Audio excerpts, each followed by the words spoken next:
Hello everyone, हम chapter number 13 देखेंगे आज, प्लांट ग्रोथ एंड डेवलपमेंट्स। तो इस चैप्टर को पढ़ने से पहले हम इसका ओल्ड एनसीईआरटी से इसका कंपैरिजन देख लेंगे कि क्या क्या इस चैप्टर से रिमूव कर दिया गया है। ओके, ओल्ड एनसीईआरटी से। तो इस चैप्टर से 3 पॉइंट्स रिमूव कर दिए गए हैं: photo periodism, vernalization and seed dormancy. ये तीनों भी टॉपिक रिमूव कर दिए गए हैं, बाकी सारे points as it is old NCERT की तरह ही है। Let's start this chapter. उससे पहले आपसे एक रिक्वेस्ट है, आपको अगर मेरी वीडियो अच्छे लग रहे तो please like, subscribe, share, comment ज़रूर करें। अब हम चैप्टर को स्टार्ट करते हैं। You have already studied the organization of flowering plant in chapter 5. Okay, हमने पिछले चैप्टर में ऑर्गेनाइजेशन ऑफ प्लांट जो है फ्लोरिंग प्लांट का ऑर्गेनाइजेशन या टिश्यू स्ट्रक्चर वगैरह हमने देख चुका है। Have you ever thought about where and how the structure like root, stem, leaves, flower, fruit, seed arises and that too in orderly sequence? तो हमने अभी मॉर्फोलॉजी ऑफ फ्लावरिंग प्लांट में हमने क्या देखा था कि हमने रूट की study, root, stem, leave, flower, fruit, seed, ये सब कैसे मतलब इनका सीक्वेंस है फॉर्मेशन, सिंथेसिस की, ये सारी चीज़ें थी उसमें। उसकी एक प्लांट की लाइफ साइकिल में कब कब ये फेज देखने को मिलते हैं, ये सारी चीज़ें थी। You are by now aware the term seed, seedling, plantlet, mature plant. So yes, of course, what is seed, what is seedling, we know all these things. You have also seen that tree continue to increase in height or girth over the period of time. We also all know कि after the secondary growth because presence of cambium, secondary growth के बाद our plant's girth will be increase. Okay, that's why plant will be thick in size. However, the leaves, flowers and fruits of the same tree not only have limited dimension but appear and fall periodically and sometimes repeatedly. तो जो plants हैं, एक ही tree का जो leaves है, इसकी जो flowers हैं, उसके जो फ्रूट्स हैं, सबका जो हम देखेंगे उसका स्ट्रक्चर मार्फोलॉजिकली या एनाटॉमी तो सेम ही दिखेंगे, ऑलमोस्ट सिमिलर होंगे क्योंकि सेम ट्री का हम देख रहे हैं। बट उनका जो अपीयरेंस है वो भी हमें क्या देखेंगे, अपीयरेंस एंड फॉल। जो लीव्स है, जो फ्लावर्स है, वो कब आते हैं, कब फॉल ऑफ हो जाते हैं, ये सारे एक लिमिटेड पीरियड में ही होता है। ठीक है। एक मैच्योर प्लांट जो है, मैच्योर प्लांट का डेवलपमेंट जाइगोट से होता है। एक zygote that is single cell, इस सिंगल सेल से एक मैच्योर प्लांट का फॉर्मेशन होता है। ठीक है। तो कोई भी लिविंग लाइफ हो, चाहे वो मल्टी सेलुलर हो या यूनिसेलुलर, सबका लाइफ साइकिल का जो स्टार्ट है वो एक सिंगल सेल से ही होता है, that is zygote. During the process of complex body organization is formed that produce root, leaves, branches, flowers, fruits and seeds. तो जो बॉडी ऑर्गेनाइजेशन है उसमें हमने क्या देखा, बॉडी ऑर्गेनाइजेशन से क्या फॉर्म होगा, रूट फॉर्म होगा, leaves, branches, flowers, fruit, seeds, ये सारी चीज़ें का फॉर्मेशन होगा. And after this the life cycle of plant is completed and that will be died. First step in the plant process of plant growth is seed germination. तो जो पहला step है plant की ग्रोथ में, उसमें होता है सीड. पहले क्या होता है, सबसे पहले सीड का जर्मिनेशन होता है. उसके बाद seed germinate even favourable condition for growth exist in environment in the environments. तो सीड वहीं पे जर्मिनेट करेगा जहाँ पे फेवरेबल कंडीशन होगी जो सीड के जर्मिनेशन की. In the absence of such a favourable condition seed not germinate and goes into the period of suspended growth और रेस्ट. अगर फेवरेबल कंडीशन नहीं होगी तो seed will not germinate and plant growth is restricted. Okay, तो they will go into the period of suspended growth और rest. Once a favorable condition is returned, seed will metabolically active and go into growth. If because of some reasons unfavorable condition seed is not germinate, they go into the some temporary period of suspended growth है और rest में चले जाते हैं. उसके बाद जैसे ही favourable condition आती है तो वो मेटाबॉलिकली एक्टिव हो जाते हैं एंड प्लांट में ग्रोथ वापस से देखने को मिलता है. इस चैप्टर में ये चैप्टर जो है एक्चुअली स्टार्ट से यहीं से हुआ है, तो एक्चुअली चैप्टर की स्टार्टिंग इसी पॉइंट से है. You shall study the some of factor governs the and control this development process.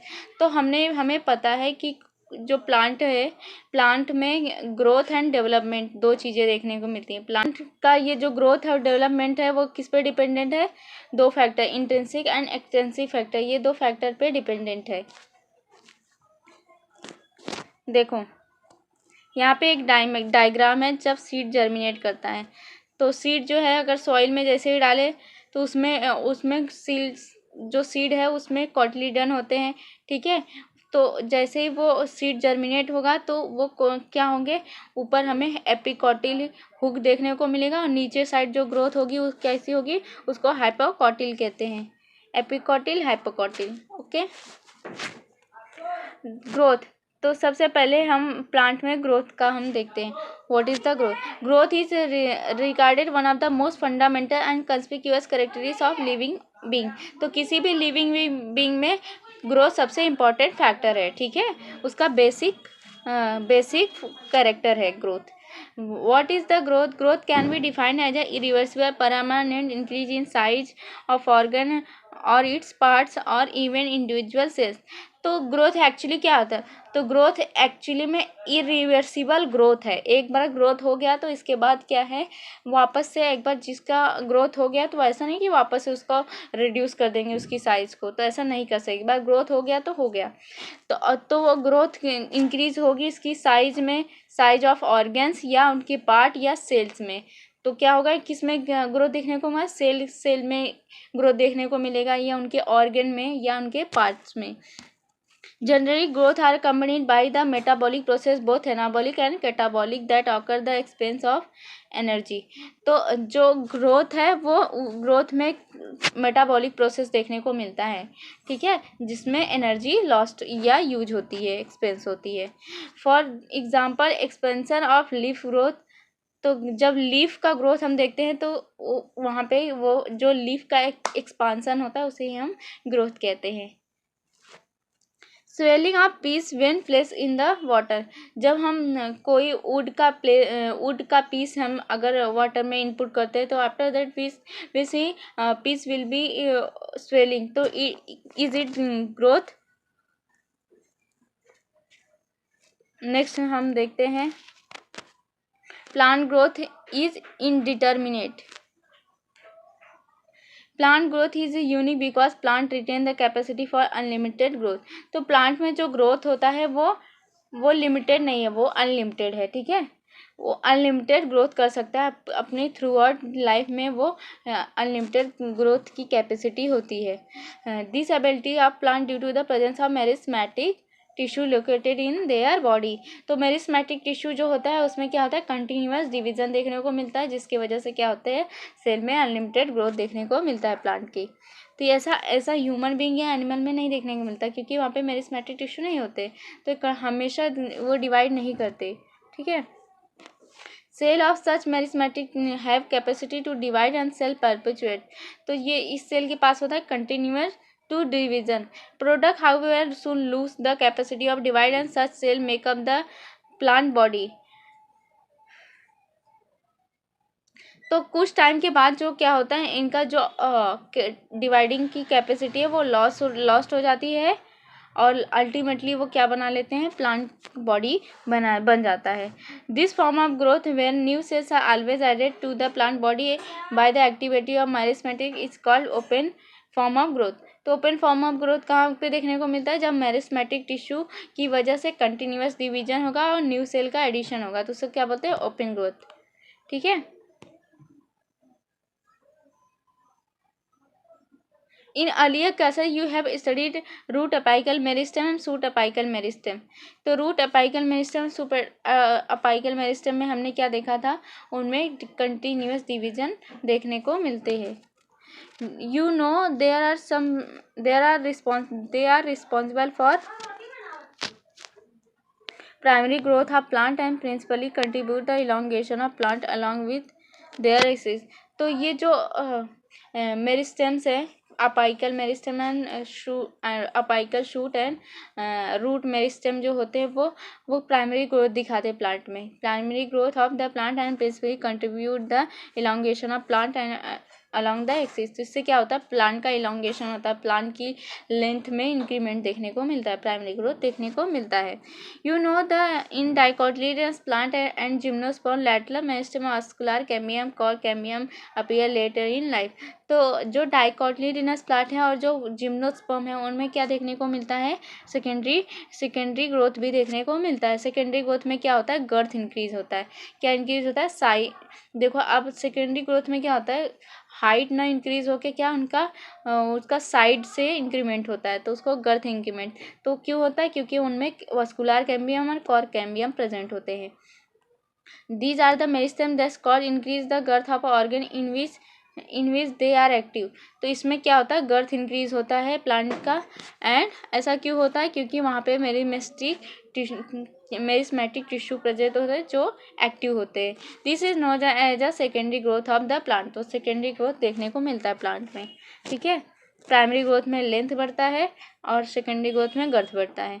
देखो root apical meristem, shoot apical meristem, vascular cambium.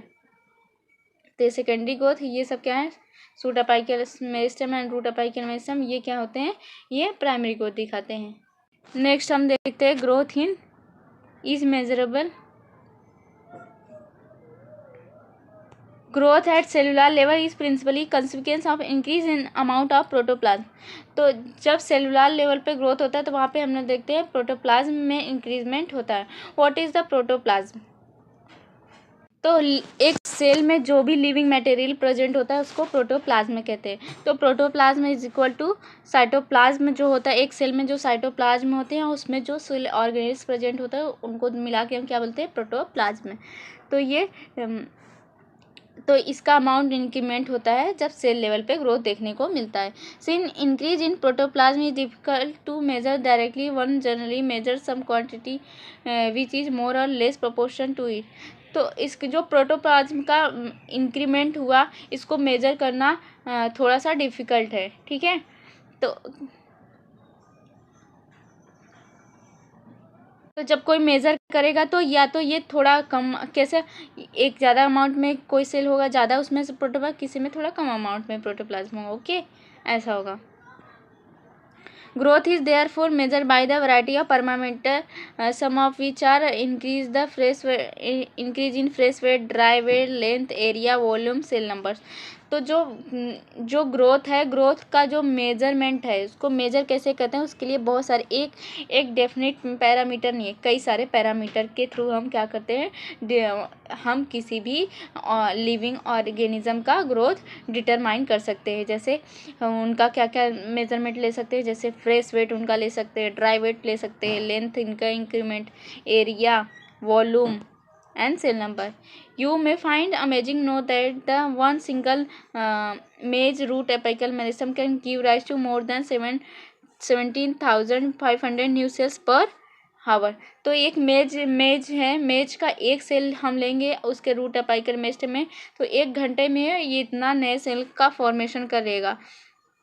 तो यहाँ पे जो मेजरमेंट हुआ ग्रोथ का किस बेसिस पे हुआ, उसके नंबर पे बेसिस हुआ। द सेल इन वाटरमेलन में increase in size by up to the, और अगर वाटरमेलन लिए तो उसमें कितना हुआ, 3,50,000 जो होगा इनका इंक्रीमेंट देखने को मिला सेल में। तो इस in the former growth is express in cell number. तो जो पहला वाला था ये सेल नंबर पे इसका पैरामीटर यूज करके हम ग्रोथ रिप्रेजेंट कर रहे हैं, और जो दूसरा वाटरमेलन है जिसमें हम क्या उसमें क्या देख रहे हैं, हम लोग express the growth has a increase in size of cells. तो और जो सेकेंड वाटरमेलन है उसकी साइज के हिसाब से हम ग्रोथ को मेज़र कर रहे हैं।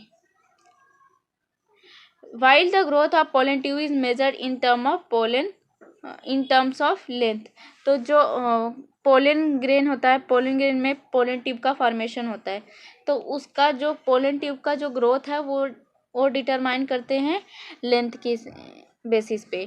Increase in surface area denote the growth in dorsiventral leaf. अगर कोई डॉर्सी वेंट्रल लीफ है तो उसकी सरफेस एरिया के अकॉर्डिंग अगर एरिया ज़्यादा है तो वो ग्रोथ कर दिया, ठीक है, ऐसा इस बेसिस पे। तो इस तरह से हमने सिर्फ ये थोड़े से एग्जांपल पढ़े। मेज का जो है वो सेल के अकॉर्डिंग मेज़र करेंगे ग्रोथ। अगर वाटरमेलन है तो उसको उसकी साइज के हिसाब से, अगर पोलन ट्यूब है तो उसके ग्रोथ के हिसाब से हम मेज़र करेंगे ग्रोथ को।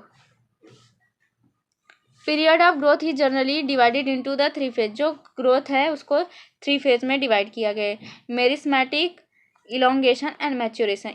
इन 3 फेज में जो ग्रोथ का समय है या पीरियड है उसको डिवाइड किया गया। पहले मेरिस्मेटिक होगा, फिर इलोंगेशन, फिर maturation. Understanding this by looking at the root tip, the constantly dividing cells both at root apex and shoot apex represent the meristematic phase of growth। तो जो ग्रोथ है, ग्रोथ का जो पहला फेज है दैट इज मेरिस्मेटिक फेज। तो इस meristematic phase पे क्या देखने को मिलेगा, जो रूट अपेक्स और शूट अपेक्स पे क्या देखने को मिलेगा, वहाँ पे मेरिस्मेटिक टिश्यू होते हैं, तो वहाँ पे क्या होंगे, वहाँ पे सेल कंटिन्यूअस डिवाइड करेंगे, तो वो ग्रोथ का पहला स्टेप है। Cells in this region are rich in protoplasm, possess large conspicuous nuclei. Their cell wall are primary in nature, thin and cellulosic। तो जो प्रोटोप्लाज्म होगा इस ऐसे रीजन पे वहाँ पे बहुत ज़्यादा न्यूक्लियस प्रेजेंट होंगे। सेल वॉल जो होता है अगर primary in nature, thin and cellulosic with abundant plasmodesmata connection. अगर सेल वॉल जो होगा वो प्राइमरी होगा, मतलब अभी यंगेस्ट प्लांट है तो उसमें जो प्राइमरी सेल वॉल देखने को मिलेगा तो वो कैसा होगा, थीन होगा और उसमें सेलुलोज होंगे एंड प्लाज्मोडेस्माटा कनेक्शन देखने को मिलेगा, ठीक है।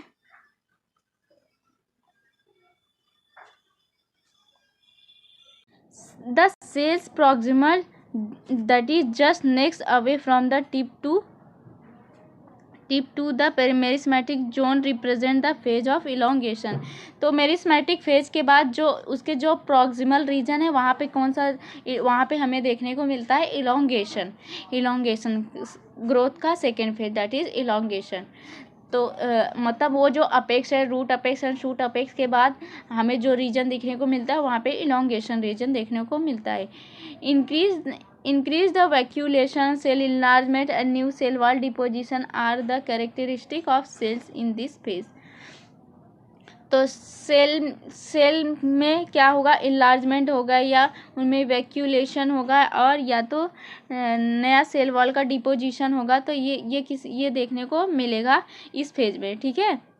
इलांगेशन में क्या क्या देखने को मिलेगा, सेल में इंक्रीज होगा वैक्यूलेशन, सेल का इलार्जमेंट, ज़्यादा साइज का लार्ज साइज का सेल देखने को मिलेगा, उनमें न्यू सेल वॉल का डिपोजिशन होगा सेल पे, ठीक है। ये सारी चीज़ें देखने को मिलती हैं। Further away from the apex that is most proximal to the phase of elongation, that is like the portion of axis which is undergo the phase of maturation. तो उसके बाद जैसे मैच्योरेशन के फेज के बाद उसके नज़दीक जो सबसे नज़दीक वाला पार्ट है, इलोंगेशन के नज़दीक वाला जो पार्ट है वो जाता है मैच्योरेशन में, undergo maturation। Cells of this zone attain the maximum size in terms cell wall thickening, protoplasmic modification। तो मैच्योरेशन में क्या होगा, सेल वॉल जो होंगे वो थिक होने लगेंगे एंड प्रोटोप्लाज्म का मॉडिफिकेशन देखने को मिलेगा। Most of tissue and cell type you have studied and earlier. हाँ ठीक है, ओके। ग्रोथ रेट है अभी हम देखेंगे। Increase growth per unit time term the growth rate. Growth rate तो क्या होता है, ग्रोथ पर यूनिट टाइम, तो that is growth rate। Thus rate of growth can be expressed mathematically। An organism or a part of organism can produce more cells in variety of way। तो कितना ज़्यादा increment हुआ growth का पर unit time में, तो उसे क्या बोलते हैं, ग्रोथ रेट, ठीक है। ये एक्सप्रेस होता है मैथमेटिकली, इसको एक्सप्रेस कर सकते हैं कि ये दो टाइप से इसको हम कई वैरायटी से इसको एक्सप्रेस कर सकते हैं। जैसे अरिथमेटिक वेव से हम ग्रोथ को रिप्रेजेंट कर सकते हैं एंड ज्योमेट्रिक वेव से हम ग्रोथ देख सकते हैं।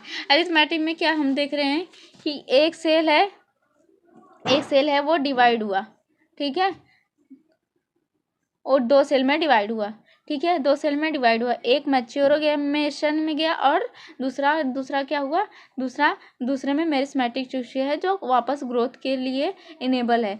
फिर से जब सेकंड में हमने देखा वही एक सेल है जो इनेबल्ड है फॉर डिवीजन के लिए, बाकी जो सेल्स है वो क्या करेंगे, वो वापस मैच्योरेशन में जाएंगे। तो यहाँ पे देख रहे हैं कंटिन्यूअस एक सेल से दो सेल, दो से कितना, दो से तीन, तीन से ऐसे हम कंटिन्यूस 1 2 3 4 5 इस तरह से a+1 का इंक्रीमेंट हो रहा है सेल का, ठीक है। ये अरिथमेटिक ग्रोथ है। लेकिन ज्योमेट्रिक ग्रोथ में क्या होगा, हमें 2n में ग्रोथ देखने को मिलेगा, ठीक है। तो यहाँ पे एक सेल से दो सेल बना, दो से कितना बना, 4 बन गया, 4 से कितना बना, 8 बन गया, 8 से 16 बन गया, ओके। तो ये ज्योमेट्रिक फेज में ये ग्रोथ देखने को मिल रहा है।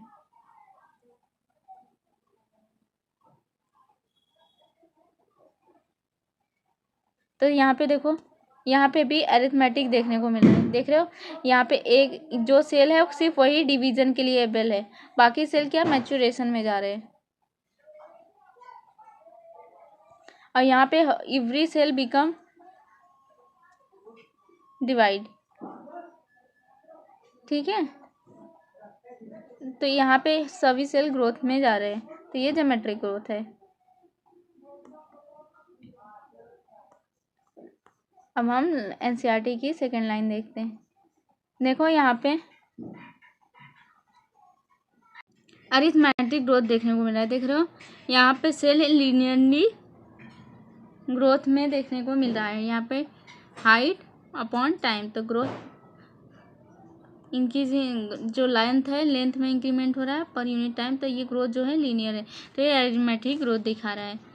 तो growth rate can so increase that may be arithmetic and geometric growth. तो ग्रोथ रेट है दो वेव से हम रिप्रेजेंट कर सकते हैं, अरिथमेटिक या ज्योमेट्रिक वेव से। अरिथमेटिक ग्रोथ जब होगा तो क्या देखने को मिलेगा, following mitotic cell division only one daughter cell continue to divide while other differentiate and mature. तो कंटिन्यूअस सिर्फ एक सेल ही डिवीजन करेगा अरिथमेटिक ग्रोथ है तो, ठीक है। बाकी जो सेल्स बनेंगे वो क्या हो जाएंगे, मैच्योरेशन में जाएंगे। Simplest expression of arithmetic growth is exemplified by root elongating at constant at, हाँ ठीक है, ये हमने अभी देख लिया। तो जो लीनियर ग्रोथ है उनमें क्या, अरिथमेटिक ग्रोथ में देखो ये वाला इक्वेशन याद कर लेना, L T at the time at L initial length and R T for growth rate per unit time. तो ये याद कर लेना। L length at the time, T length at time initial या जीरो, आई ये ग्रोथ रेट या growth rate elongation per unit time. Let us see the what happen in geometrical growth. अब हम अरिथमेटिक ग्रोथ देख लिए। Arithmetic growth में क्या होता है, एक ही सेल कंटिन्यूअस डिवीजन करते हैं, बाकी सेल क्या होते हैं, मैच्योरेशन में चले जाते हैं। Let us now see what happen in geometrical growth. In most system initial growth is slow. इनमें जो इनिशियल ग्रोथ होता है वो स्लो होता है, और जैसे जैसे टाइम बीतता है क्या होता है, रैपिडली उनके जो ग्रोथ है इंक्रीज हो जाता है, increase rapidly at exponential rate, that is log and exponential phase. Here both progeny cells following mitotic cell division retain the ability to divide and continue to do so. तो क्या होगा, यहाँ पे continuous mitotic cell division देखने को मिलेगा, ठीक है। However, with limited nutrient supply, growth slow leading to stationary phase. जब बहुत ज़्यादा ग्रोथ होने के बाद जब एक्सपोनेंशियल ग्रोथ होने लगे, पहले लैग फेज होगा फिर लॉग फेज होगा, एक्सपोनेंशियल ग्रोथ होगा, इसके बाद स्टेशनरी ग्रोथ होगा, स्टेशनरी फेज आ जाएगा, ठीक है, ग्रोथ स्टॉप हो जाएगा। क्यों, क्योंकि न्यूट्रिशन जो है अब लिमिटेड हो गया, ठीक है। और जो एक्सपोनेंशियल ग्रोथ है वहाँ पे न्यूट्रिएंट बहुत ज़्यादा अमाउंट में सप्लाई किया गया, जैसे न्यूट्रिएंट का सप्लीमेंट लिमिटेड हो गया, ग्रोथ जो हो गया स्टेशनरी हो गया। और टिपिकल सिग्मॉइड एस कर्व्ड ऐसा देखने को मिलता है। तो यहाँ पे ये कर्व हुआ है, देखो तो ज्योमेट्रिक ग्रोथ हमें ऐसे देखने को मिलता है। शुरू में हमें क्या है, लैग फेज, फिर एक्सपोनेंशियल फेज, स्टेशनरी फेज। तो ये क्या है, सिग्मॉइड कर्व, ठीक है, ये सिग्मॉइड कर्व दिखा रहा है। तो ये है साइज या वेट, यहाँ पे टाइम, तो यहाँ पे ग्रोथ पर यूनिट टाइम। तो शुरू में जो ग्रोथ होता है वो बहुत कम होता है, फिर बहुत फास्टली इंक्रीज होता है, लास्ट में स्टॉप होने लगता है due to limited nutrient supply. तो ज्योमेट्रिकल ग्रोथ का जो एक्सप्रेशन है देखो ये है V1 is equal to V0 exponential ERT। तो ये फाइनल साइज है, ये इनिशियल साइज है, ये ग्रोथ रेट है R, and T represent time of growth, E represent base of natural growth. ये याद कर लेना, क्वेश्चन में पूछने की प्रोबेबिलिटी बनती है। R is the relative growth rate, ये रिलेटिव ग्रोथ रेट रिप्रेजेंट करता है, and also measure the ability of plant to produce new plant material refer as to efficiency index. तो R क्या रिप्रेजेंट करता है, कितना न्यू सेल का formation हो रहा है, ठीक है, कितनी एबिलिटी, कैपेसिटी बता रहा है, ability to produce new plant material. और ये फाइनल साइज है और ये इनिशियल साइज है। यहाँ पे दो तरह से ग्रोथ बताएं, एक एब्सोल्यूट ग्रोथ एंड एक रिलेटिव ग्रोथ। एब्सोल्यूट ग्रोथ मतलब जो सच में जिसका ग्रोथ हुआ है। तो यहाँ पे देखो, पहले लीफ की साइज की थी, जो एरिया था इसका 5 सेंटीमीटर स्क्वायर था, ये इंक्रीमेंट होकर 10 सेंटीमीटर स्क्वायर हुआ। तो असल में इंक्रीमेंट कितना हुआ, कितना ग्रोथ हुआ, एब्सोल्यूट ग्रोथ मतलब कितना ग्रोथ होके आया। पहले 5 था, हुआ 10, तो कितना ग्रोथ होके आया, तो 5 इंक्रीमेंट हुआ ना, तो ग्रोथ कितना हुआ, 5 सेंटीमीटर स्क्वायर। अब यहाँ पे तो यहाँ पे देखेंगे, यहाँ पे भी क्या होगा, एब्सोल्यूट ग्रोथ कितना देखने को मिलेगा, यहाँ पे भी 5 ही देखने को मिलेगा। पहले 50 था, अब 55 हो गया, तो ग्रोथ एक्चुअली में कितना हुआ, 5 सेंटीमीटर स्क्वायर का ही हुआ है। अब हम रिलेटिव ग्रोथ देखेंगे, तो रिलेटिव ग्रोथ इसमें कितना देखने को मिलेगा, फाइनल माइनस इनिशियल। तो देखो 10 था, 5 हुआ, final minus initial upon initial, तो ये परसेंटेज बताएगा रिलेटिव साइज। तो असल में change upon initial, change upon initial, 10 minus 5 तो होगा 5, 5/5 1।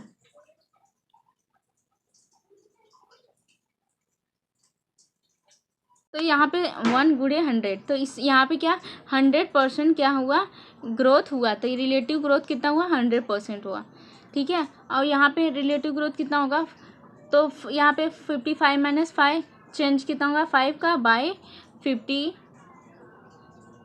तो 1/10 इंटू 100, तो कितना हुआ, यहाँ पे 10% का रिलेटिव ग्रोथ हुआ।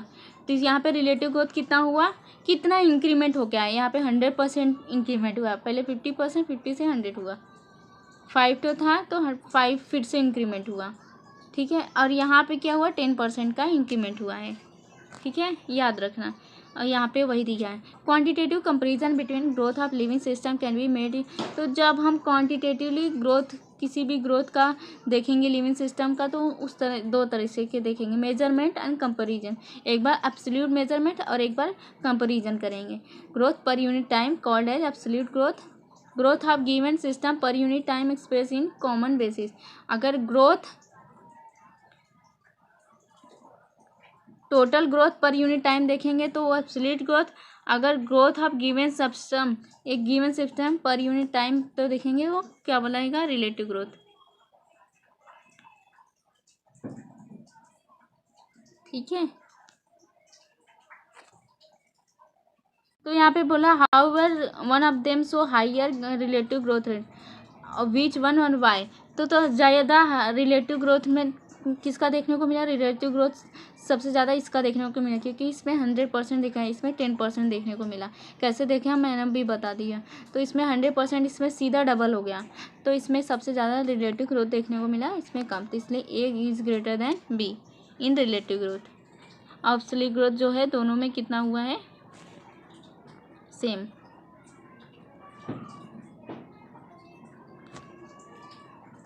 That is 5। अब हम कंडीशन ऑफ ग्रोथ देखेंगे, ग्रोथ के लिए क्या क्या कंडीशन इम्पोर्टेंट है। Why do not try to write down what you think are necessary condition for growth. तो क्या क्या कंडीशन नेसेसरी है फॉर ग्रोथ? लिस्ट में have water, oxygen, nutrient are very essential element for growth. तो growth के लिए सबसे ज़्यादा इंपॉर्टेंट है water, oxygen and nutrient. Plant cell grow in size by the cell enlargement which in turn require water. तो plant cell में growth के लिए क्या होता है, साइज का अगर ग्रोथ कराना है, सेल की साइज का ग्रोथ करा मतलब इंक्रीमेंट करना है, तो हमें क्या करना पड़ेगा, वाटर की रिक्वायरमेंट होगी उसमें। Turgidity of cells help in extension growth. तो टर्जिटी से क्या होता है, अगर सेल ने वाटर को डिफ्यूज़न के थ्रू सेल में क्या हुआ, वाटर गया, जिससे वजह से सेल में प्लांट के सेल में क्या हो जाएगा, टर्जिटी देखने को मिलेगी और वहाँ पे एक्सटेंशन देखने को मिलेगा। तो इससे हुआ प्लांट का growth. Thus plant growth and further development intimately link to the water status of the plant. तो जो प्लांट का ग्रोथ और डेवलपमेंट किस पे डिपेंडेंट है, वाटर के स्टेटस पे, कितना वाटर है। Water also provide medium enzymatic activity needed for growth. तो ग्रोथ में दूसरा इंपॉर्टेंट रोल प्ले करता है वाटर, एंजाइम को एक्टिवेट करने के लिए, एंजाइम की एक्टिविटी को के लिए वाटर की नेसेसरी है, ठीक है। और दूसरा टर्जिटी के लिए, जिससे प्लांट के में एक्सटेंशन देखने को मिले। ऑक्सीजन दूसरा क्या करता है, दूसरा जो है इंपॉर्टेंट न्यूट्रिशन है, दैट इज ऑक्सीजन। ऑक्सीजन जो होता है वो मेटाबॉलिक एनर्जी के लिए increase releasing the metabolic energy essential for growth activity. तो ग्रोथ एक्टिविटी के लिए मेटाबॉलिक एनर्जी बहुत इंपॉर्टेंट है, जो ऑक्सीजन के रिलीज जो इसके लिए ऑक्सीजन ही हेल्प करता है, ठीक है। Nutrient are required for plant for synthesis of protoplasm and act as a source of energy.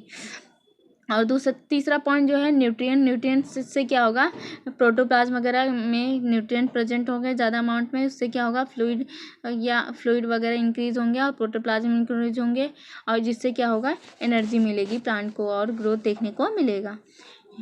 In addition to every plant organism have optimum temperature range best studied for its growth। तो इसके अलावा temperature, optimum temperature भी needed है plant की growth के लिए। Any deviation from this range could be detrimental और to it survive.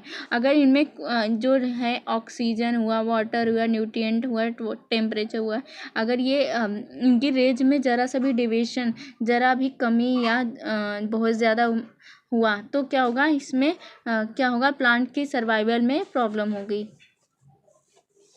Environmental signals such as light and gravity also affect the certain phase and stages of growth। तो environment factor भी responsible है plant की growth के लिए, जैसे light हुआ, gravity हुई, ओके। नेक्स्ट आते हैं डिफरेंशिएशन एंड रीडिफरेंशिएशन। तो डिफरेंशिएशन में क्या होगा, सेल मैच्योर हो जाएंगे और loss the capacity to division. Differentiation में कुछ टाइम के लिए टेम्परेरीली क्या होंगे, फिर से सेल का डिवीजन होने लगेगा। रीडिफरेंशिएशन में वापस से कैपेसिटी लॉस्ट हो जाएगी डिवीजन की परमानेंटली, ओके। तो जो डिफ्रेंसिएशन है इनमें क्या होगा, इसके एग्जांपल एक होंगे parenchyma, sclerenchyma, collenchyma. Dedifferentiation में जो जैसे cork cambium, interfascicular cambium. Redifferentiation में सारे secondary cortex, secondary phloem, secondary xylem, phloem, ये सारे चीज़ होने वाली हैं, ठीक है। पूरा यही लाइन है, हम इसको लाइन में देख लेते हैं एनसीईआरटी की। Cell divide from shoot apical and root apical meristem and cambium differentiate and mature to perform specific function. तो अपाइकल एंड शूट अपाइकल में जैसे root and shoot apical meristem क्या होंगे, सेल में कंटिन्यूस डिवीजन देखने को मिलेगा। जैसे डिवीजन होंगे तो एंड कैम्बियम, और जो कैम्बियम है वो क्या होगा, कैम्बियम की वजह से क्या होगा, वापस से वो मैच्योरेशन में जाएंगी। This act leading to the maturation and term as a differentiation. तो जब सेल का डिवीजन होके मैच्योरेशन में जाएंगी तो उसको डिफ्रेंशिएशन कहते हैं। डिफ्रेंशिएशन में cell undergo few major structure changes both in cell wall and protoplasm. इसमें चेंजेस देखने को मिलता है। डिफ्रेंशिएशन में क्या, सेल मैच्योर हो जाएंगी और सेल वॉल ज़्यादा थिक होने लगेंगी और प्रोटोप्लाज्म एंड में भी ज़्यादा अमाउंट में देखने को मिलेंगी। For example form tracheary element, जैसे example tracheary element cell would lose their protoplasm. तो ट्रैकेरी एलिमेंट में सेल जो होगा उसमें क्या होगा, प्रोटोप्लाज्म लॉस्ट हो जाएगा, ठीक है, जैसे मैच्योरेशन आएगा। They also develop very strong elastic lignocellulosic secondary cell wall to carry water to long distance even extreme tension. तो क्या होगा, जो ट्रैकेरी एलिमेंट है वहाँ पे प्रोटोप्लाज्म लास्ट हो जाएगा आफ्टर दी डिफ्रेंशिएशन, एंड जो स्ट्रॉन्ग और इलास्टिक लिग्नोसेलुलोजिक सेकेंडरी वॉल की वजह से क्या होगा, वाटर क्या होगा, लॉन्ग डिस्टेंस में क्या करेगा, मूवमेंट करने लगेगा।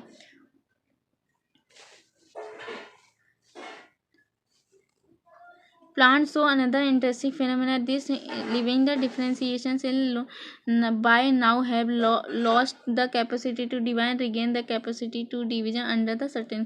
तो कुछ कंडीशन के बाद जो कैपेसिटी लॉस्ट हो गई थी वापस से रिगेन हो गई डिवीजन की, उसे डी डिफ्रेंसिएशन कहते हैं।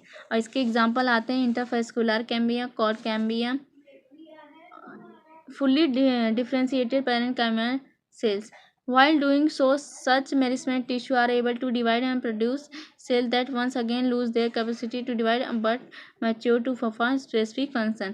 तो एक बार जो क्या हुआ, जो मेरिस्मेटिक टिश्यू वापस से डिवीजन के लिए एबल हुआ, अब वापस से क्या होगा, वापस से वो मैच्योर हो जाएगा, वापस से परमानेंटली मैच्योर हो जाएगा और स्पेसिफिक फंक्शन क्रिएट करेगा, तो उसे डिफ्रेंसिएशन कहते हैं। डिफ्रेंसिएशन के एग्जांपल क्या क्या होंगे, secondary cortex, secondary phloem, phelloderm, ये सारी होंगे। हाँ, list some tissue of the plant that are produce redifferentiation बता दिया मैंने।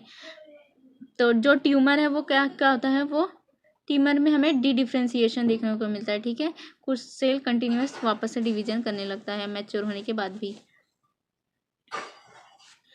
What would be called the parenchyma cells made out to divide under controlled laboratory condition during the plant tissue culture। तो laboratory condition में parenchyma sales जो होती हैं, जो differentiate हो गए वापस से वो डिवीजन करने लगती हैं, तो ये कौन सी कंडीशन है, ये भी डी डिफ्रेंशिएशन कंडीशन है। नेक्स्ट हम देखते हैं प्लांट में जो ग्रोथ है, इट कैन बी इनडिटरमाइंड और डिटरमाइंड। तो इनडिटरमाइंड है, इनडिटर्मिनेट है, ठीक है, हम मेजर नहीं कर सकते क्योंकि लाइफ टाइम उनमें डिवीजन देखने को मिलता है। You may say that even differentiation in plant is open because cell tissue arising out of the same meristem have different structure at the maturity. So we can say कि जो plant में अगर उनमें differentiation क्या होंगे, वो different structure बनाएंगे after the maturity, after the division. The final structure, जो मैच्योरिटी के बाद जो फाइनल स्ट्रक्चर बनता है वो डिपेंड करता है कि उसकी लोकेशन कहाँ है सेल की, ठीक है। अगर अपाइकल मेरिस्टेम के जस्ट अवे है, अपाइकल मेरिस्टेम डिफ्रेंशिएट होके क्या बनाता है, उसके जस्ट बाद वाला जो होता है वो रूट कैप का फॉर्मेशन करता है। While those push to the periphery matured as a epidermis, और उसके ऊपर क्या देखने को, पेरिफेरल में क्या देखने को मिलता है, एपिडर्मिस। तो ये रूट कैप जो है, एपिडर्मिस क्या है, इनमें क्या होता है, डिफ्रेंशिएशन हो जाता है और इनमें जो है ग्रोथ वापस से देखने को मिलती नहीं है, इसमें कोई डिवीज़न वगैरह नहीं देखने को मिलती। नेक्स्ट हम देखते हैं development. Development is the term include all changes that an organism goes through during its life cycle from germination of seed to senescence. तो डेवलपमेंट क्या होता है, डेवलपमेंट जो दूसरा पार्ट है प्लांट का, तो प्लांट के ग्रोथ में दो पार्ट हमने देखा था, एक हमने देखा था ग्रोथ, दूसरा डिफ्रेंशिएशन। तो इसमें क्या हुआ, include are changes that organism goes through the during its life cycle from germination of seed to senescence. इसमें फेजेस में चेंजेस देखने को मिले ऑर्गेनिजम्स के, उसके जर्मिनेशन, मान लिया कोई प्लांट का पार्ट था, सीड लिया और जर्मिनेशन से लेकर उनके सेनेसिस में उनमें हमें चेंजेस, उसकी पूरी लाइफ साइकिल में चेंजेस देखने को मिली, ठीक है, इसे ही कहते हैं डेवलपमेंट। तो development include growth and differentiation. Diagrammatic representation sequence of process constitute the development of cells of higher plant given figure. तो ऊपर दिया गया हुआ यहाँ पे डायग्रामेटिक ग्रोथ से डेवलपमेंट दिया गया है। तो इसमें क्या, सबसे पहले क्या होता है, मेरिस्मेटिक सेल्स है, उनमें डिवीजन देखने को मिलेगा, ठीक है, तो उसमें डिवीज़न देखने को मिलेगा, सबसे पहला पार्ट ये। फिर इस डिवीज़न से क्या होगा, जहाँ पे मैथमेटिक डिस्क के बाद इलोंगेशन देखने को मिलेगा। फिर उसमें क्या होगा, डिफ्रेंशिएशन होके मैच्योरेशन होगा, तो थर्ड पार्ट डिफ्रेंशिएशन, फिर मैच्योरेशन, फिर मैच्योर से जाएगा सेनेसेंस में, ठीक है। मैच्योरेशन से क्या होगा, ये तो 4 ये बनेगा, 5 ये, एंड लास्ट में क्या होगी, डेथ हो जाएगी। तो सबसे पहला पॉइंट मैरिस्मेटिक सेल्स है, दूसरा क्या इलोंगेशन होगा, तीसरा पॉइंट क्या है, डिफ्रेंशिएशन होगा, फिर मैच्योरेशन के बाद चौथा पॉइंट ये है, पांचवा पॉइंट सेनेसेंस होगा, 6 डेथ, ठीक है। ऐसा ही चीज़ें इस तरह से होंगी।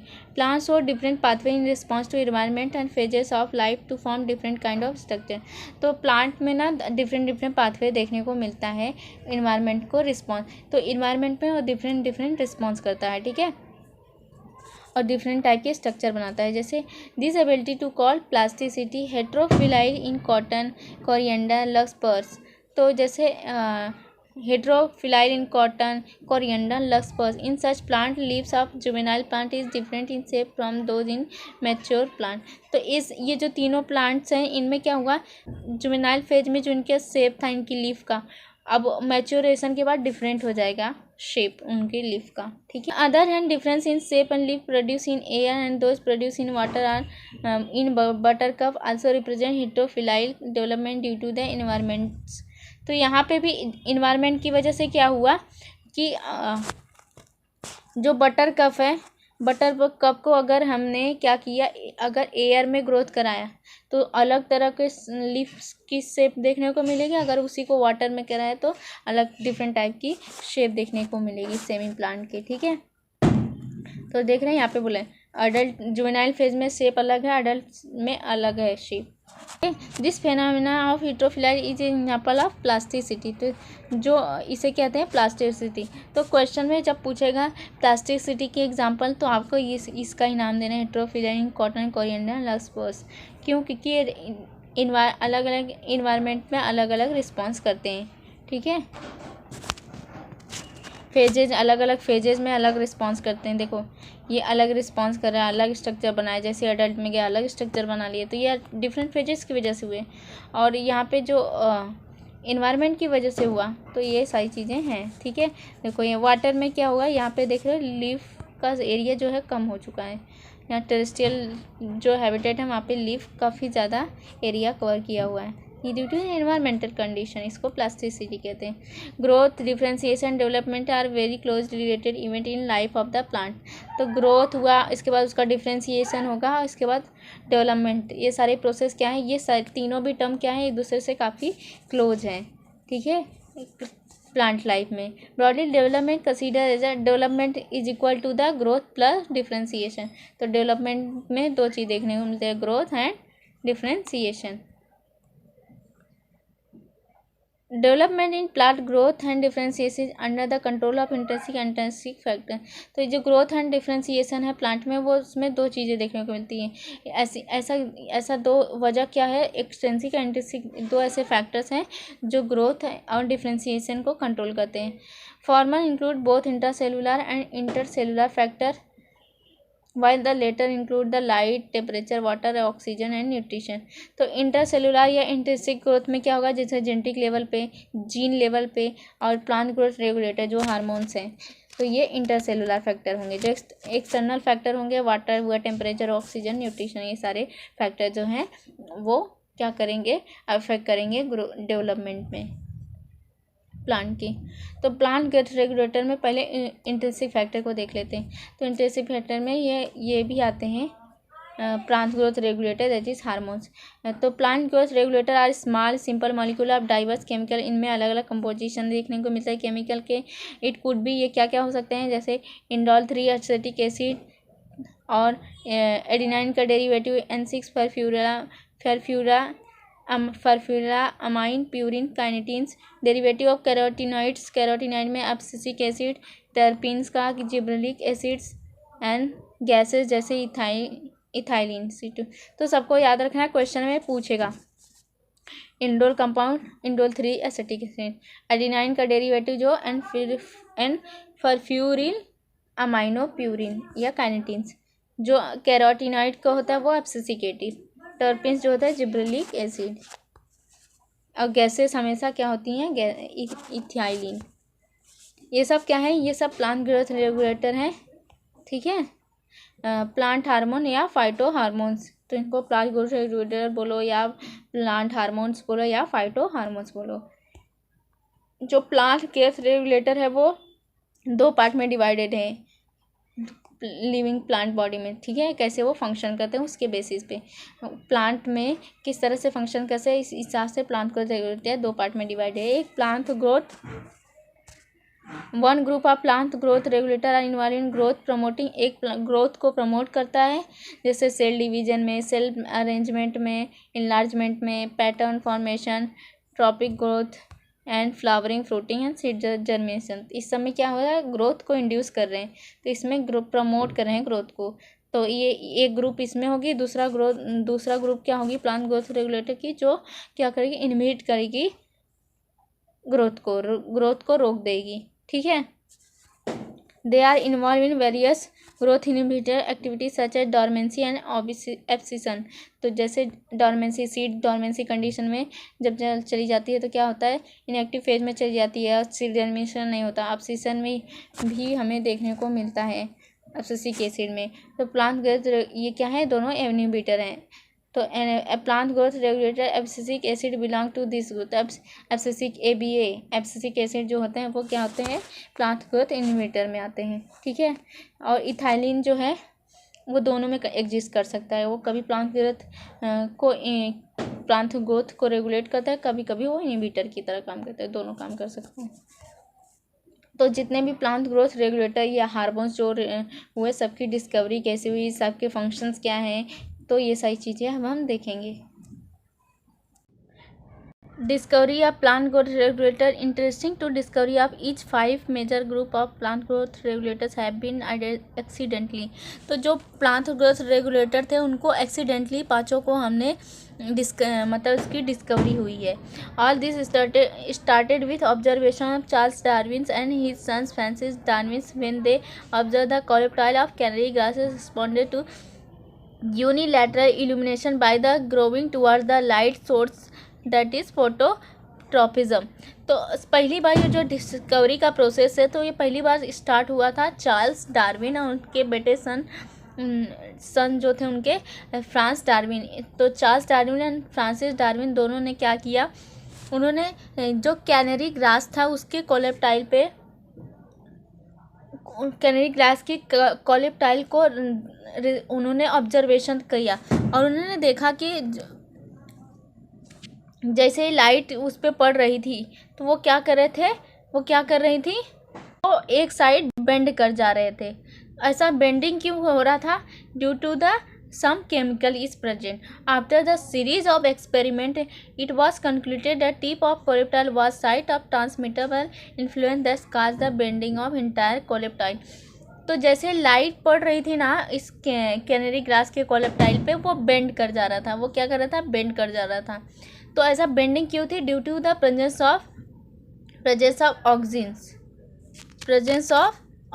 तो ऑक्सीजन्स को पहली बार, लेकिन उन लोग ने क्या बोला कि कुछ तो ट्रांसमिटेबल इन्फ्लुएंस है जिसकी वजह से कोलेप्टाइल जो है कैनरी ग्रास का वो बेंड कर जा रहा है, but they do not discover the oxygens is actually that chemical which influence this process, but FW Wendt, that's why जो क्रेडिट है वो गया FW Wendt को फॉर डिस्कवरी ऑफ ऑक्सीन, ठीक है। तो ऑक्सीन आज was isolated by FW Wendt from the tip of coleoptile of oat seedling. तो इसका नेम जो डिस्कवरी का क्रेडिट जाता है वो FW Wendt को जाता है। बकाने foolish seedling disease, rise of seedling was caused by the fungal pathogen Gibberella fusaricola E. Korsava 1926 reported। तो बकाने फुलिश सीडलिंग, तो राइस में क्या हुआ है, राइस सीडलिंग में हमने क्या देखा, एक डिजीज़ देखा, ठीक है। राइस सीडलिंग में हमने क्या देखा, एक डिजीज़ देखा। तो वो जो डिजीज़ था वो हुआ था ड्यू टू द फंगस की वजह से। उसका नाम था जिब्रेला फ्यूजिकुराई। उसको पहली बार बताया था ई कुर्सोवा ने 1926 में। ठीक है। The symptom of disease in rice seedling when they are treated with sterile filtration of fungus the active substance water led identify gibberellic acid. तो उन्होंने देखा जो राइस की सीडलिंग पे जो डिजीज़ है उसकी सिम्टम्स को जब उन्होंने देखा तो उन्होंने देखा जो एक्टिव सब्सटेंस था वो था जिब्रेलिक एसिड। तो वहाँ पे जब वो जो सिम्टम्स का जब उन्होंने ट्रीटमेंट करना स्टार्ट किया तो वहाँ पे उनको मिला जिब्रेलिक एसिड मिला। एफ स्कूक। तो इस तरह से जिब्रेलिक एसिड का क्रेडिट जाता है कोर्सोवा को 1926 में। F Skoog and his coworker observed from the internodal segment of tobacco stem of callus proliferate only if addition to the oxygen's nutrient medium was supplemented with one of the following। तो इसमें क्या हुआ, तो यह फिस्कुक ने और उनके कुछ जो उनके कोवर्कर थे उन्होंने टोबैको प्लांट पे वर्क किया और उन्होंने देखा कि टोबैको के स्टेम पे मास ऑफ अनडिफरेंशिएटेड सेल जो है वो क्या कर रहे थे, प्रोलिफरेट कर रहे थे। जब कोई ऐसा ऑक्सीजन के अलावा कुछ है और भी न्यूट्रिएंट मीडियम उसमें हम सप्लीमेंट कर रहे थे। तो ऐसा उन्होंने देखने को मिला कि वहाँ पे भी क्या हो रहा था, प्रोलिफरेशन देखने को मिल रहा था, वो भी टोबैको प्लांट में। फिर extract of vascular tissue east extract coconut milk और डीएनए। तो उन्होंने क्या एक्सट्रैक्ट किया, वस्कुलर टिश्यू ईस्ट को एक्सट्रैक्ट एंड कोकोनट मिल्क 1955 में। और इसके बाद लेटर मिलर ने क्या किया, आइडेंटिफाई किया क्रिस्टलाइट का cytokinin promoting active substance they are termed kinetins. तो एफ स्कूक और मिलर ने क्या किया था, पहली बार खोजा था साइटोकाइनिन को। ठीक है, साइटोकाइनिन को पहली बार इन्होंने खोजा था। उन्होंने क्या किया, ये प्रमोटिंग एक्टिव सब्सटेंस है जो उन्होंने कहाँ से निकाला था, कोकोनट मिल्क से निकाला था, डीएनए से उन्हें मिला था एंड वस्कुलर टिश्यू में देखने को मिला था वो सारी चीज़ें। During the mid 1916 three independent researchers reported purification and chemical characteristics of three kinds of inhibitors such as inhibitor B, abscission 2 and dormin. Later all three were proved to be chemically identical. It was named as abscisic acid. तो बाद में 1916 के mid में उन्होंने क्या देखा, तीन different scientist थे जो उन्होंने क्या इनहिबिटर बी, abscission 2 एंड डॉर्मिन इसका खोज की। ये सारे क्या थे, इनहिबिटर थे। तो इसको अल्टीमेटली उन्होंने नाम दिया एब्सिसिक एसिड। ये एब्सिसिक एसिड इनहिबिटर है और इस तरह से तीन साइंटिस्ट ने इनको आइडेंटिफाई किया था। एच.एस. काउजी 1910 में confirm the release of volatile substance from the ripen orange, hasten the ripening and store the unripened bananas.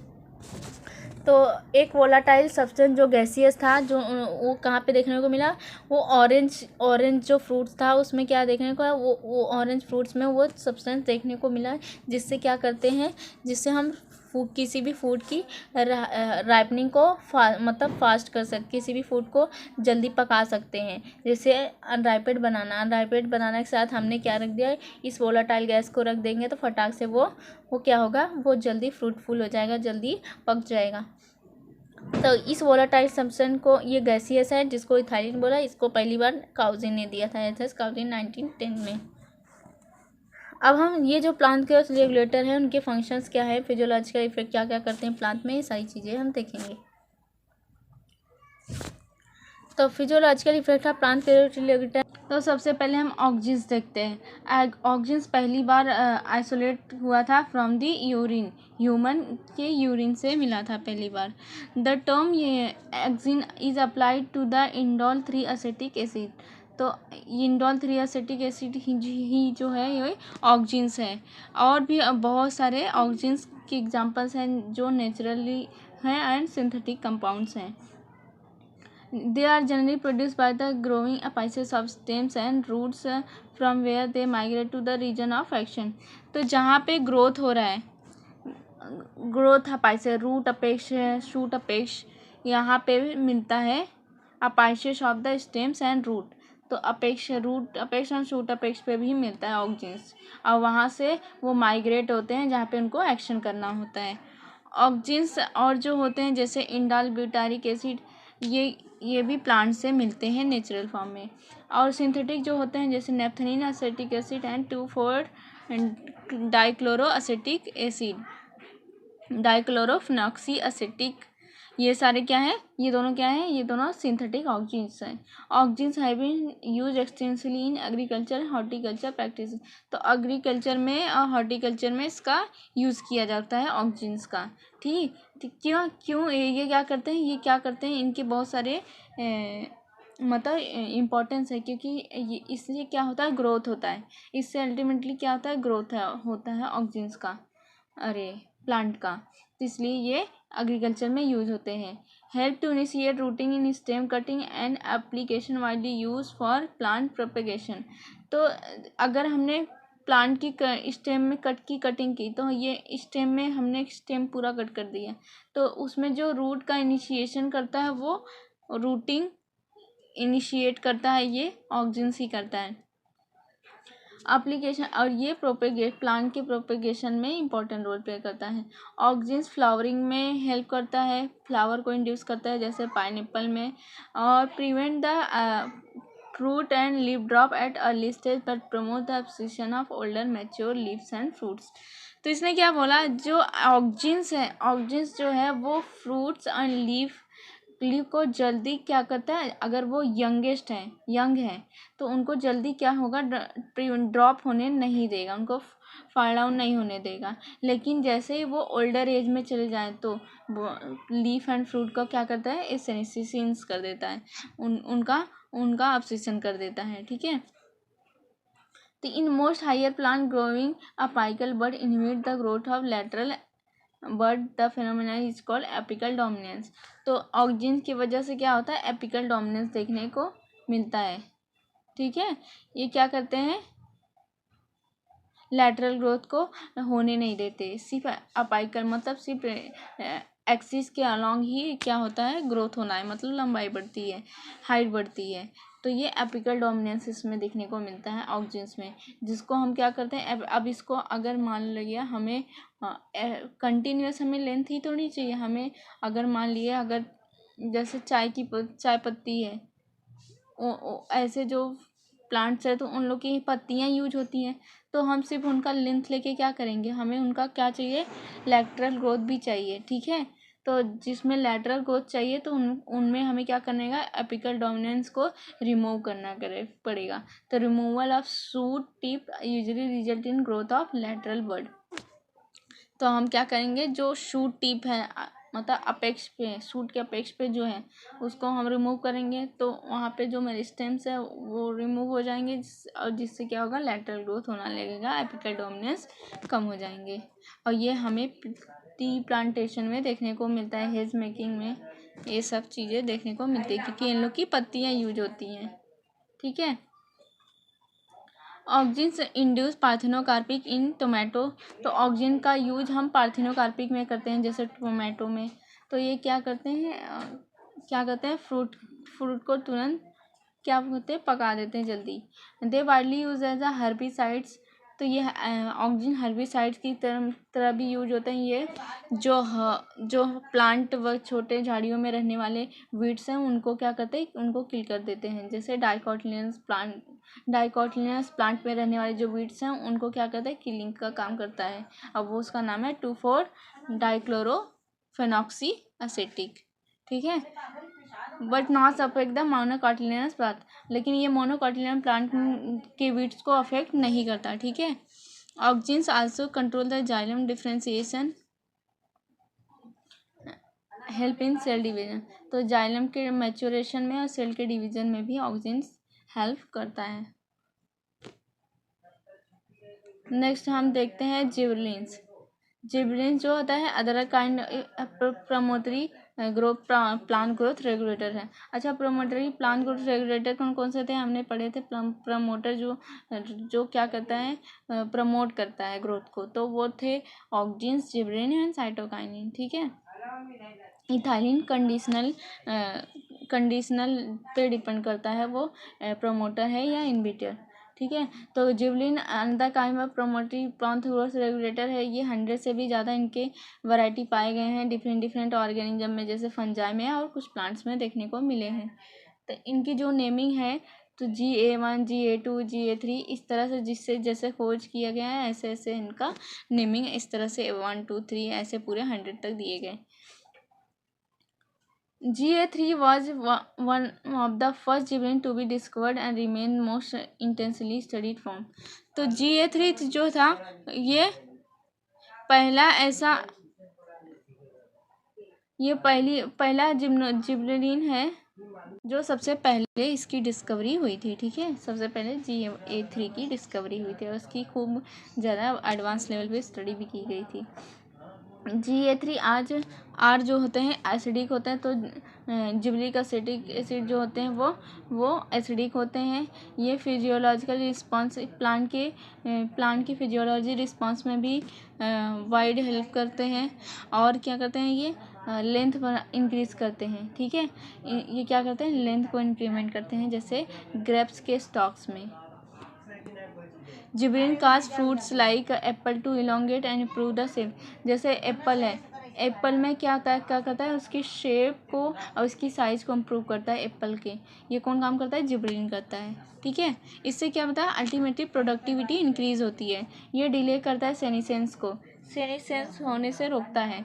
10 fruits can left on the tree longer so as extend the market period. तो ये senescence होने से delay करता है, तो इसकी वजह से जो मार्केट पीरियड क्या हो गया, इंक्रीज हो गया, क्योंकि काफ़ी टाइम तक अब ट्री पे ही रह गए plants. GA3 use speed up malting process in braving industry. तो ब्रेविंग इंडस्ट्री में भी GA3 का यूज किया जाता है माल्टिंग में। Sugar cane store the carbohydrate as sugar in their stem.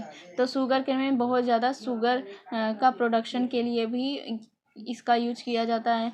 Spraying sugar cane crop with gibberellin increase the length of stem, thus increasing the yield as much 20 ton per एकड़।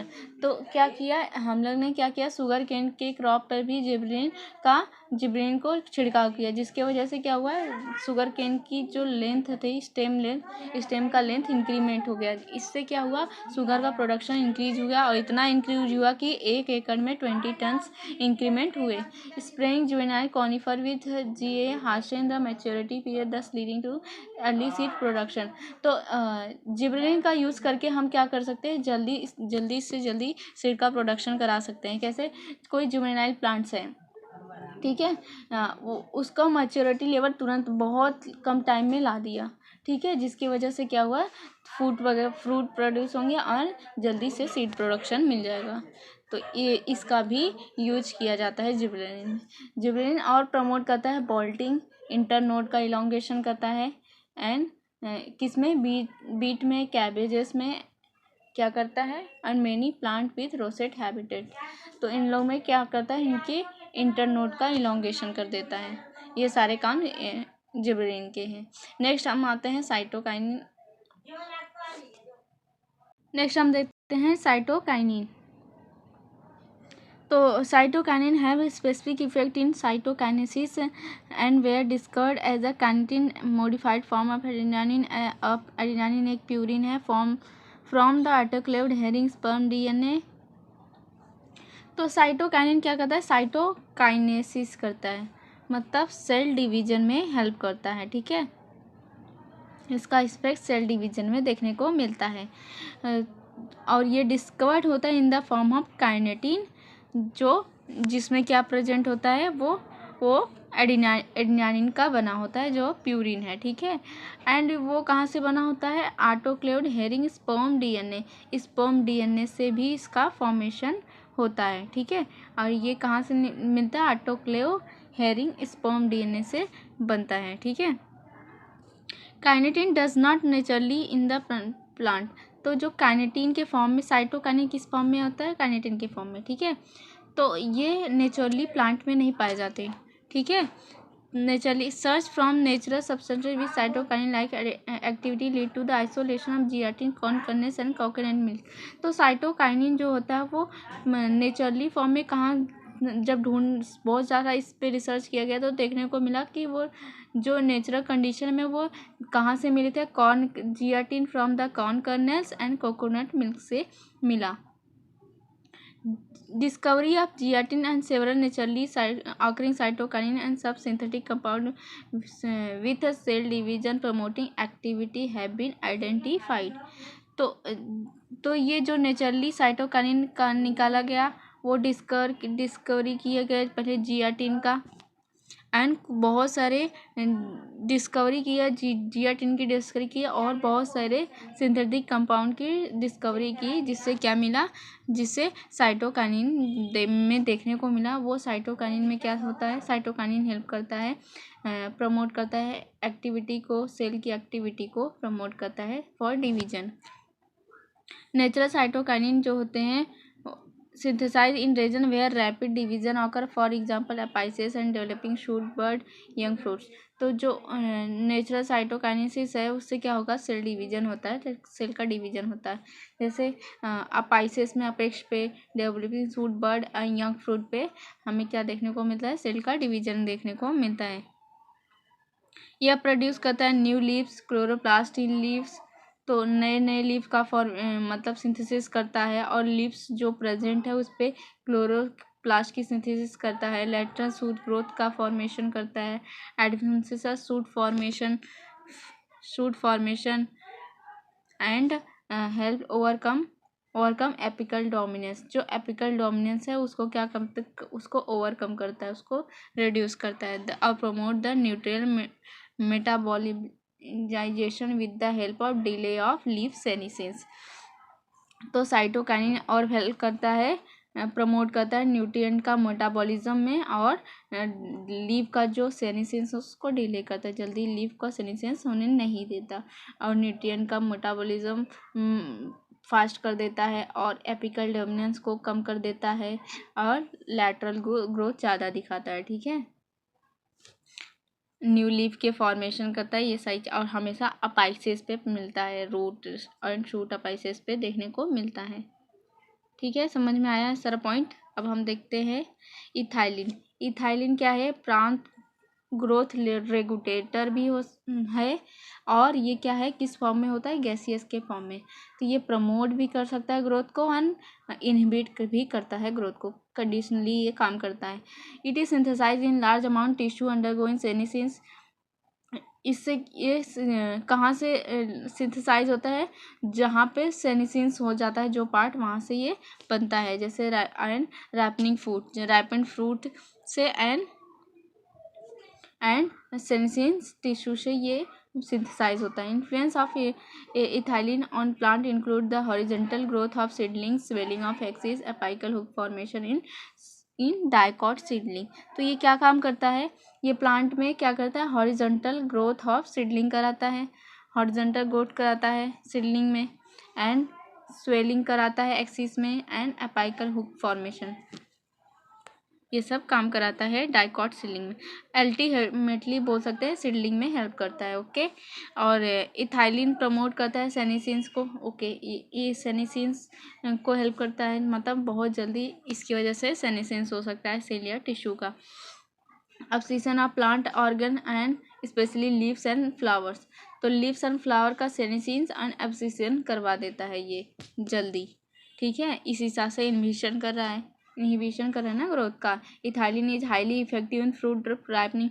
Fruit को हासन करता है, fast rapidly क्या करता है, ripening कराता है fruits की। Enhance the respiration rate during the ripening of fruits. जब फ्रूट की राइपनिंग होती है उस टाइम पे क्या होता है, रेस्पिरेशन रेट इंक्रीज हो जाता है प्लांट के पार्ट का।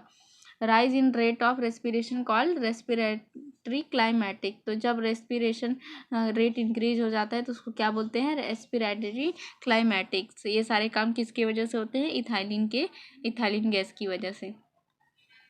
इथाइलिन और क्या करता है, ब्रेक करता है seed and bud dormancy. Seed और बड डॉर्मेंसी जब वो लोग ब्रेक करते हैं तभी तो क्या होता है, सीडलिंग वगैरह होगा, तभी प्लांट का फॉर्मेशन होगा। ठीक है।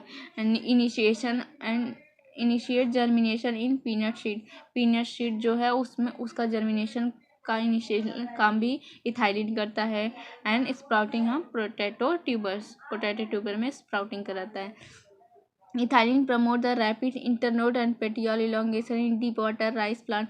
तो जो ये राइस प्लांट जो काफ़ी डीप में रहता है उसके इंटरनोड या पेटियोल का इलोंगेशन करा लेता है, जिससे क्या हो, वो पानी में सड़े ना। ठीक है, पानी में विल्ट ना हो जाए। Its help leaves and upper part of shoot to remain above the water. जिससे जो लीव्स एंड जो यूजफुल पार्ट है, जो ग्रेन्स है, वो क्या है, ऊपर रह जाए वाटर के, और वो रोटेट ना हो। ठीक है। Ethylene also promote the root growth and root hair formation, helping the plant to increase the absorption surface. तो रूट का जो है, रूट के ग्रोथ का या रूट हेयर का फॉर्मेशन करता है, जिससे अब्जॉर्प्शन बढ़ जाता है। Ethylene use the initiate flowering and synchronising fruit set in pineapple. तो पाइनएप्पल में क्या करता है, इनिशिएट करता है फ्लावरिंग को। ठीक है। अच्छा, अभी हमने पढ़ा ऑक्जिन्स में भी होता है। तो ऑक्जिन्स में क्या करता था पाइनएप्पल में, वो जिसमें प्रमोट कर रहा था, क्या कर रहा था, प्रमोट कर रहा था फ्लावरिंग का। ठीक है। और यहाँ पे इनिशिएट कर रहा है फ्लावरिंग का पाइनएप्पल में। ये दोनों डिफरेंस है ऑक्जिन्स एंड इथाइलिन में। ठीक है। It also induce the flowering. ये फ्लावरिंग को इंड्यूस करता है मैंगो में भी, और बहुत सारी फिजियोलॉजिकल प्रोसेस को क्या करता है, रेगुलेट करता है। One of the most widely use plant growth regulator in agriculture. ये भी एग्रीकल्चर में यूज होता है, और सबसे ज़्यादा प्लांट ग्रोथ रेगुलेटर में इथाइलिन का ही यूज किया जाता है। Most widely use compound source of ethylene is ethephons. तो जो इथाइलिन का जो सोर्स है वो क्या है, इथीफोन्स। ठीक है। इथीफोन क्या होता है, ये एक्वस सोल्यूशन है जो absorbed and transported with in the plant and release the ethylene slowly. तो ये इथीफॉन जो होता है ये एक्वस सोल्यूशन है। वो क्या होता है, वो ऐसे ही रेडिली क्या करता है, ट्रांसपोर्ट या अब्जॉर्ब किया जाता है प्लांट में, और जिससे इथाइलिन वहाँ पे स्लोली पहुँच जाए। ठीक है। Ethephon hastens the fruit ripening in tomato apples and accelerate the abscission in flower and fruits of cotton cherry और वॉलनट। ठीक है, ये क्वेश्चन पूछा हुआ है। तो ये इथेफॉन जो है, इथेफॉन से क्या इथाइलिन रिलीज होगा, और क्या करता है, ये फ्रूट राइपनिंग को हासन कर देता है, मतलब रैपिडली फ्रूट राइपनिंग कराता है, जिसका example tomato apples in fruits को।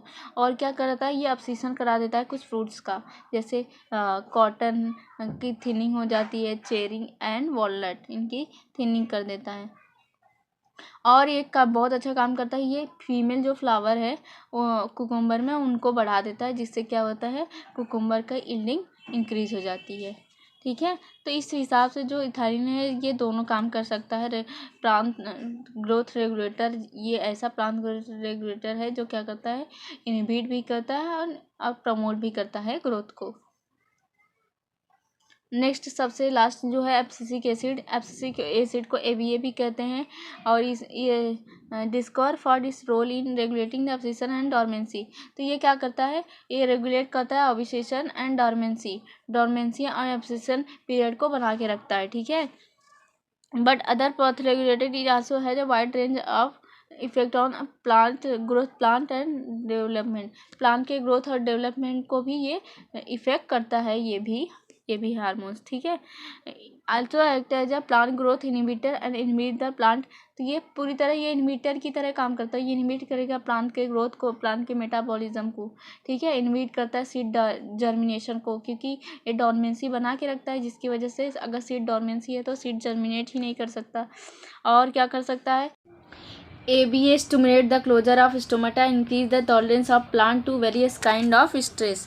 तो एब्सिसिक एसिड जो होता है इसकी वजह से क्या था, स्टोमाटा क्लोज हो जाता है, और जो बहुत सारे स्ट्रेसेस है उसको टॉलरेट करने की एबिलिटी आ जाती है प्लांट में ABS या एब्सिसिक एसिड की वजह से।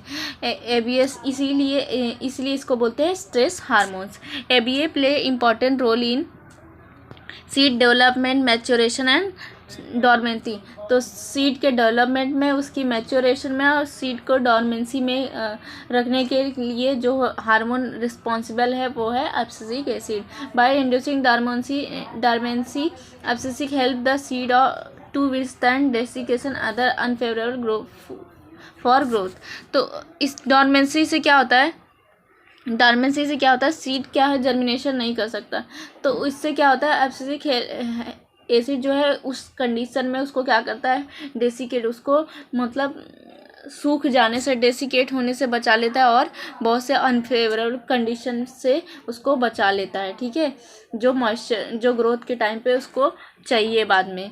ठीक है, इस सब कंडीशन से बचाए, प्रोटेक्ट करके रखेगा तभी तो प्रोटेक्टेड रहेगा और अल्टीमेटली फेवरेबल कंडीशन आने पे वो ग्रोथ करेगा। In most situation ABA act as antagonist to GA। तो ABA एंटागोनिस्ट माना जाता है जिबरेलिक एसिड का। We may summarize that for every phase of growth, differentiation, development of plant, one or other plant growth regulator has some role to play। तो इससे हमें एक पता चला कि जो प्लांट ग्रोथ रेगुलेटर है उससे क्या होता है, या तो ग्रोथ होगा, या तो डिफ्रेंसिएशन होगा प्लांट का, या डेवलपमेंट होता है। ठीक है, such role could be complementary, और ये जो रोल होंगे या तो कॉम्प्लीमेंट्री या एंटागोनिस्टिक होंगे। These could be individualistic and synergistic.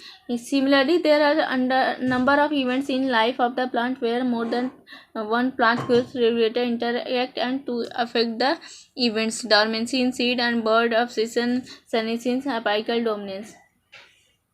तो जो प्लांट की लाइफ में जो सारे इवेंट्स हो रहे हैं, जैसे ये सब किसकी वजह से होता है, प्लांट ग्रोथ रेगुलेटर की वजह से। जैसे डॉर्मेंसी, सीड की dormancy, bud, abscission, senescence, apical dominance, ये सब प्लांट ग्रोथ रेगुलेटर ही करते हैं। Remember the role of plant regulator is one kind of intrinsic control along with genomic control, intrinsic extrinsic factor. They play important role in plant growth and development. तो जो plant growth regulator है, इसका जो role है ये dependent करता है intrinsic factor, extrinsic factor और जीनोमिक कंट्रोल। ये सारे चीज़ों के कंट्रोल से ये इसका रोल प्ले होता है प्लांट ग्रोथ रेगुलेटर का। ठीक है, तो ये सब मिलकर क्या करते हैं, प्लांट के ग्रोथ एंड डेवलपमेंट में हेल्प करते हैं। इंट्रिंसिक फैक्टर जो होते हैं वो क्या क्या हो सकता है, temperature, light, control plant growth and development via PGA। तो जो इंट्रिंसिक फैक्टर क्या होंगे, सारे हार्मोन्स, प्लांट ग्रोथ रेगुलेटर, और जो एक्सट्रिंसिक होंगे वो क्या होंगे, टेम्परेचर, लाइट, ये सारी चीज़ें होंगी जो प्लांट के ग्रोथ और डेवलपमेंट को रेगुलेट करेंगे।